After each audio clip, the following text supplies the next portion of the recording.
Carl Jung said, "Awaken and shine your light for others to follow. The privilege of a lifetime is to become who you truly are." This is an invitation to move differently in the world, to operate from a place of deep knowing and alignment. I'm Adrienne McDonald, and welcome to the Source Code Podcast. Let's dive in.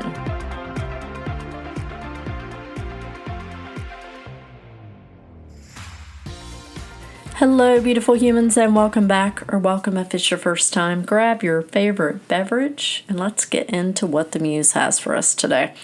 Muse has been talking a lot to me this week, and I hear the Muses are talking to a lot of people this week, so I hope everyone's riding that wave. Today we're going to talk about motivation, and not in the typical personal development industry way. I find it interesting that just about every course I've ever taken or program that I've been in, the major focus has been on what do you desire. There's been a hyper focus on that. You know, what do you desire to manifest, etc. And I noticed way back when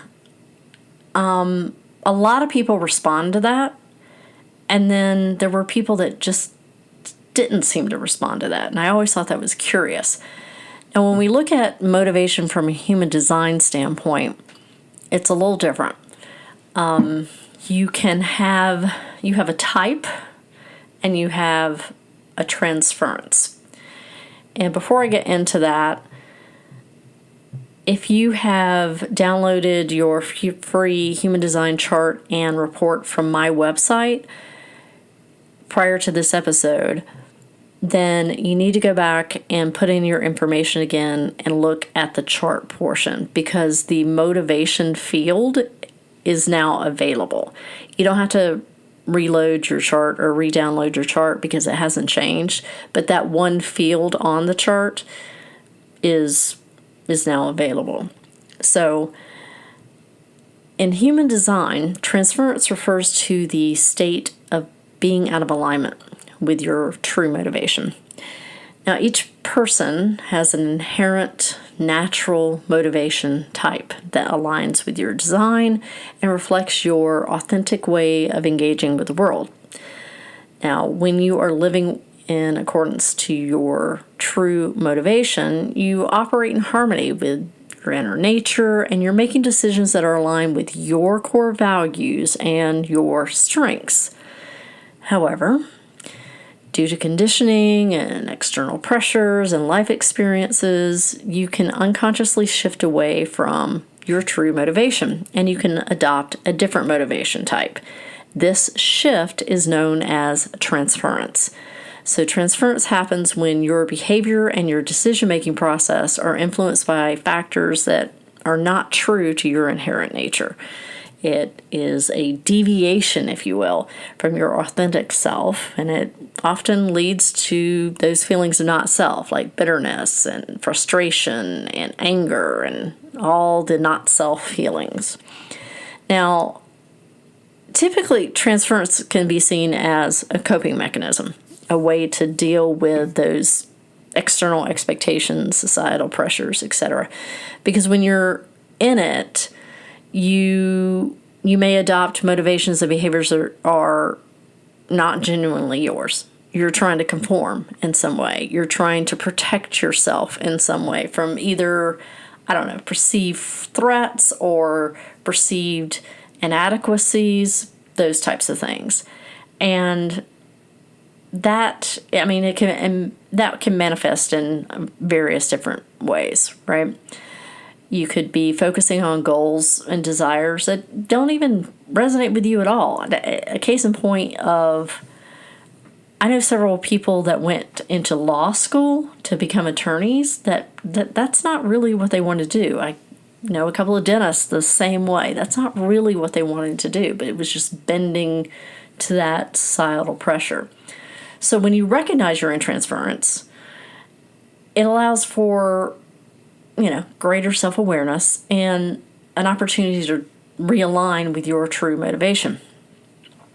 So, and that's where you can start digging into these behaviors that are driving this. Now, today we're going to talk about the 6 types of human design motivation, and also the 6 transference. So I'll talk about the motivation type, and then I'm going to give you the transference, because each one has it's the way they're aligned. So listen to all of them, because you need to listen to what your true motivation is, and you also need to listen to the transference of your true motivation so you can recognize it when it comes up. Okay? So, and like with everything that Ra came up with, sometimes the language that he chose is a little bit off-putting. So, just bear with me as I give the explanations. So the first one up is a good example of that. The first motivation type is fear. And it's like, oh God, I don't want to be motivated by fear. But it's, excuse me, not fear in the traditional sense, okay? People that have this motivation type are driven to be acutely aware of challenges or issues that could impact their sense of security and well-being. This motivation is about being vigilant and proactive. These people are like the ultimate risk management people. They're naturally inclined to foresee the risk and prepare for them. They want to ensure that they and those around them are safe and protected. They have a deep-seated need to create stability and security, using their perceptive abilities to navigate those life uncertainties. And this motivation type thrives when it trusts its instincts and uses keen awareness to take preemptive action. So again, going back to that strategy and authority for the individual. And this is not, and again, it's not panic. It's very, very strategic in managing. And, if you have this motivation type and you have someone that is selling you a program that is just desire, desire, desire, it's probably going to not feel good for you. It's probably going to feel off for you. Instead, a better approach would be that whatever program gives you a lot of data, probably lets you talk to people that have been through the programs before, etc., that type of thing. This person tends to want more data and probably be able to crunch the data in a way that some of the other types wouldn't need to or wouldn't want to. So the transference type for the fear is need. So if you have a motivation type of fear, your transference type is need. So pay attention to need as we get to that one. A reflective question that you can ask yourself is, am I focusing too much on the practical needs, or am I trusting my ability to identify and address potential threats effectively? So again, it's about managing that sweet spot with your strategy and authority, with also your, do I have enough data? So the next one is hope. The hope motivation is characterized by a deep trust in the unfolding of life's potential. People with this motivation type are naturally inclined towards optimism and faith in the future. They thrive on the belief that good things can happen and are often guided by a sense of possibility rather than limitations. This motivation typically doesn't require tangible proof or immediate results. They're typically fueled, if you will, by an unwavering belief that things are going to work out in their own time and their way. They typically are very open to opportunities and have a higher than average readiness to embrace the unknown and trusting the journey rather than like really focusing on specific outcomes or improvements. And the transference of hope is guilt. So the reflective question for hope is, am I trying to fix everything around me, or am I remaining open to possibilities and trusting that things will unfold as they should? All right, the third one is desire. Yes, desire is actually one of them. And desire motivation is centered around the pursuit of goals and ambitions. Individuals with this motivation are driven by like a strong internal desire to achieve, to succeed, to fulfill their personal visions. This is what you typically hear about in personal development.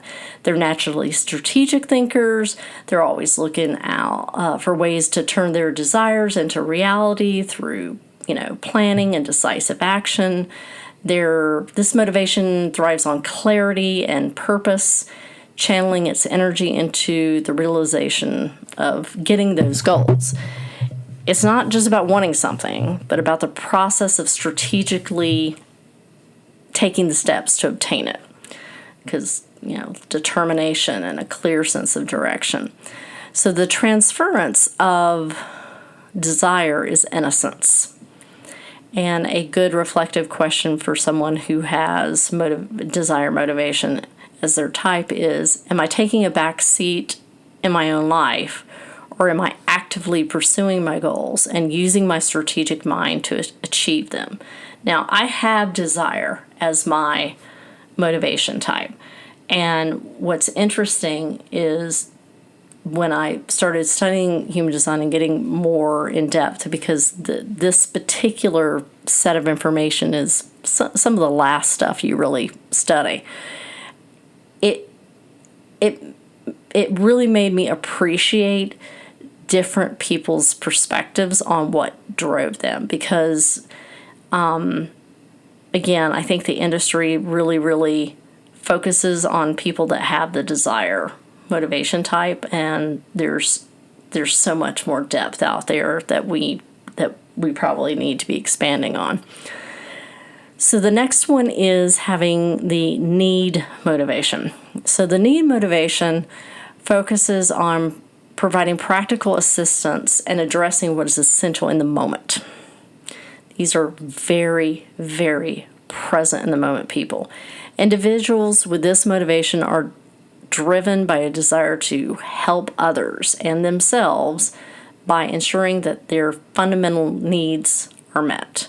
They're often seen as dependable and very grounded people. These people are very grounded and very resourceful.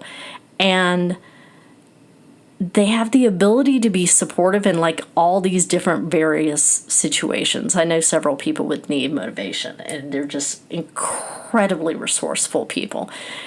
And this motivation is about recognizing what is necessary and taking action to fill those needs, creating a sense of stability and reliability.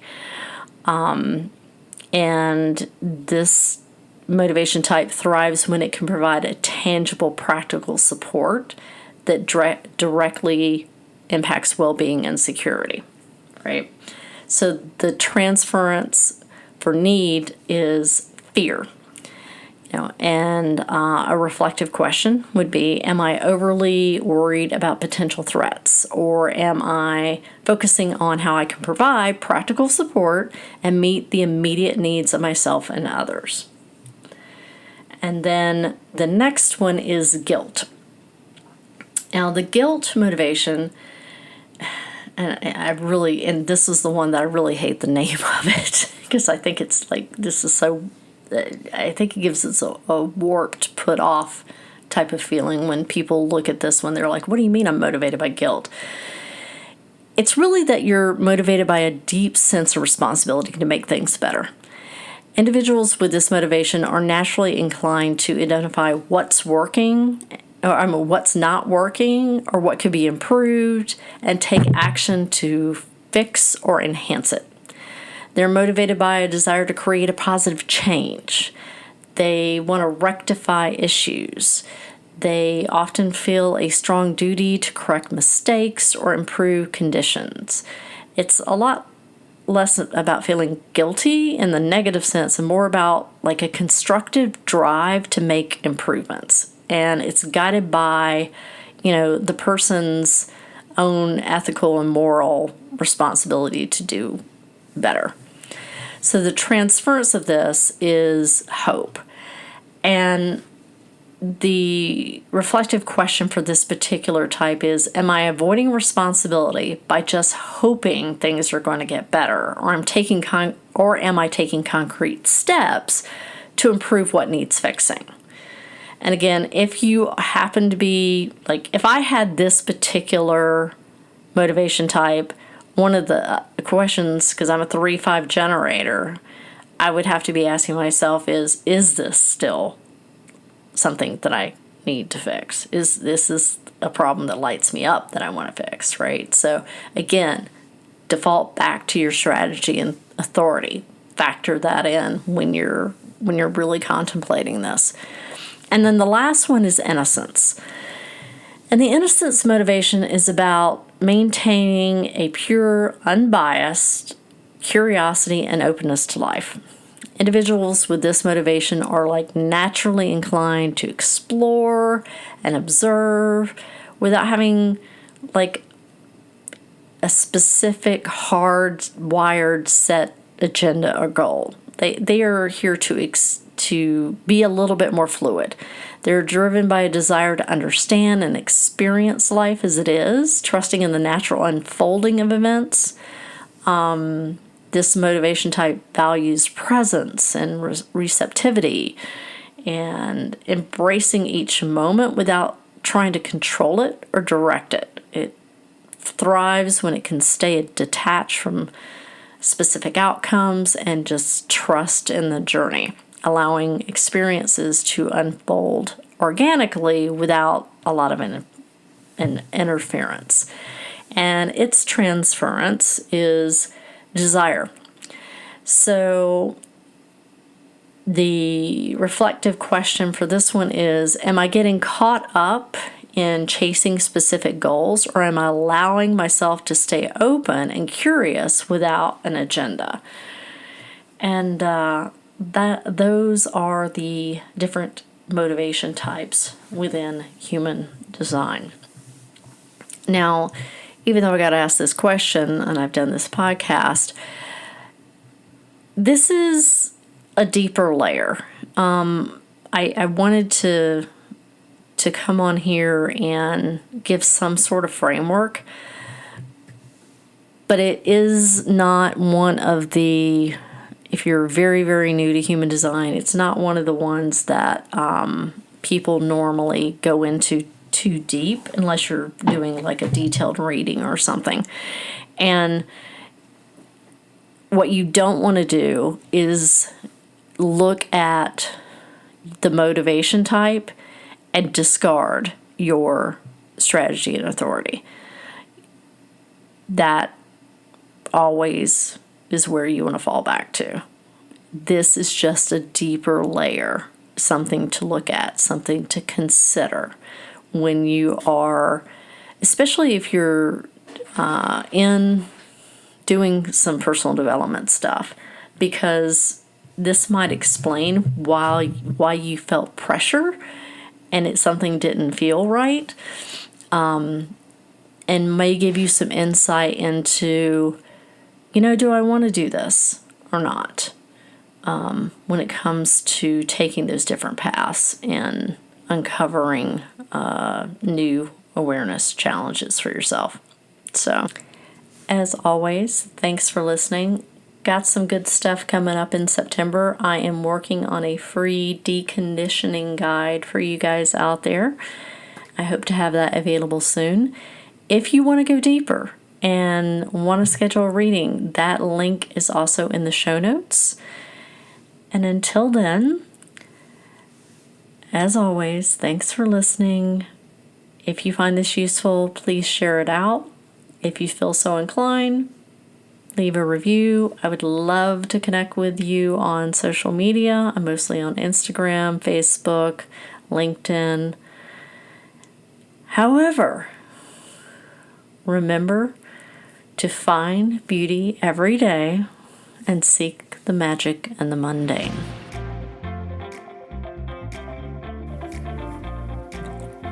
Thank you for listening to the Source Code Podcast. If you found this episode insightful and feel moved to, please leave a review and share it out with those you believe will find it helpful. You can check out my website for more information at www.adrianmcdonald.com.